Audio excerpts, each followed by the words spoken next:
been about a year since my last recording, getting close to it anyways, and so much has happened.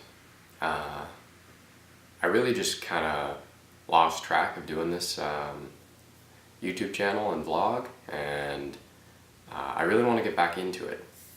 So I'm going to talk about today is my 1 year of minimalism and how far it's brought me. And it's been really, really good. I've minimalized so much. I don't even recognize the stuff that I have, a lot of it anyways. And one thing that I found that really actually helped was I moved a bunch.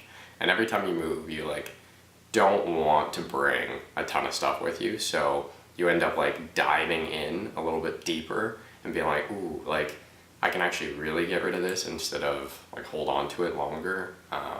And then you end up letting go of a lot more, especially bigger things like furniture and stuff like that you just kind of kept around the house for the sake of keeping it because it's really hard to get rid of, or you need two people to bring it downstairs to the dumpster or to donate it.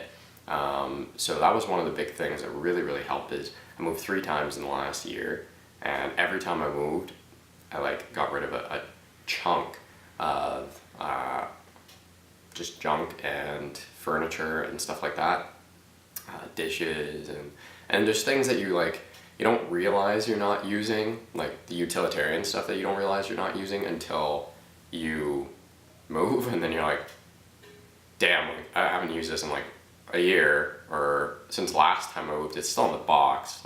Do I need it? No, obviously. And then you end up letting go of a lot more. So that was really, really good. I remember the first time, if you watch my first or my second video, that house that I moved into, it took, I want to say 7 to 8 carloads to get me into that place. And this place that I moved into recently, I want to say it's 3, maybe 3 small carloads, no truck, no nothing, 3, maybe 4, I can't remember, but most of it was furniture, just couches and chairs and stuff like that, and then the rest was just small boxes. So it was a lot easier to move into this place than my last ones. So that's something I'm very, very thankful for. A lot's changed in a year. I'm in a completely different part of the city than I have been, and that's super cool. I probably said it on my first or my second video, but I'm from Canada, and it's snowing right now, so bear with me. I'm watching. It's the first time it snowed this year, and it's October, so that's a little odd, but yeah, no, it's been really, really good. And if I can pass on any knowledge of minimalism and what I've done over the year, is about every month I take 1 or 2 days to just sort through all the things in my house, do a big spring cleaning, but every month. And I'm okay, do I need this? Do I need 16 pencils? No. I'll keep 4. I still haven't used those 4, so obviously pencils are the thing that I need, so maybe I'll get a couple pens instead. And so it's kind of that process of not just getting rid of stuff, but upgrading it to something that you may use a little bit more. So if you're not a pencil kind of person, get a pen. If you're not a pen kind of person, get a laptop. I don't know what else there is to write. Maybe one of those iPad things that you can write with. Basically it's upgrading but also getting rid of at the same time. So we had an old tripod, we had an old camera, got rid of both of those. Now we have a new tripod, a new camera, but the ones that we used more frequently, and we've gotten a lot more value out of those items now that they're newer and better than we did when it was just an old junky one that we had gotten at a thrift store. So there's pros and cons. You end up spending a little bit more money, but you're getting a higher quality item on a longer term basis.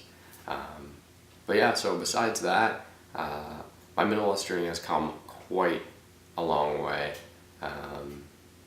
I slipped up a little bit with clothes.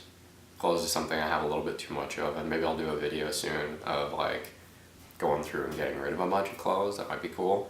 But with winter, like there's like summer outfits, spring outfits, winter outfits, and then there's some stuff that you can wear like all season.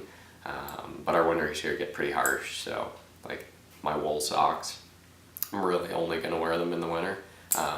So like they just kind of sit and collect dust, but I know once winter comes, I will use those. So there's some things that you just can't get rid of because they are seasonal items. So it'd be pretty hard to find something that is kind of in between as like a non-full winter sock or like a summer sock. I don't think those exist, but you learn along the way is like what you can actually sacrifice and like what you can make do with, and what just makes you feel good. Like I actually really get excited when it's winter time to break out the wool socks, because I'm like, yes, like I love these socks, but I can't use them all year until winter. So they are something that still brings some sort of value into my life, and so it's something that I cherish, or like I look forward to. Like they're like Christmas socks and winter socks, you know, like. But yeah, no, I think everybody has their own sense of what minimalism is, and over this last year, I've really discovered a little bit more what it means to me and what it may mean to others, and it's been a very, very cool journey, and I'm sorry I didn't video all of it, but hopefully this is gonna re-inspire the YouTube channel to maybe take off a little bit more again, and I'm gonna try and maybe make a video once every 2 weeks or once a month, but I'm gonna try and be a little bit more frequent than I once was. So thank you guys for watching and paying attention. If you care to subscribe, please subscribe, and just like to say, I hope all of you have a great minimalist journey, and maybe send me an update of how far you've come in a year, and we'll see. Anyway, cheers guys, thanks for listening, bye.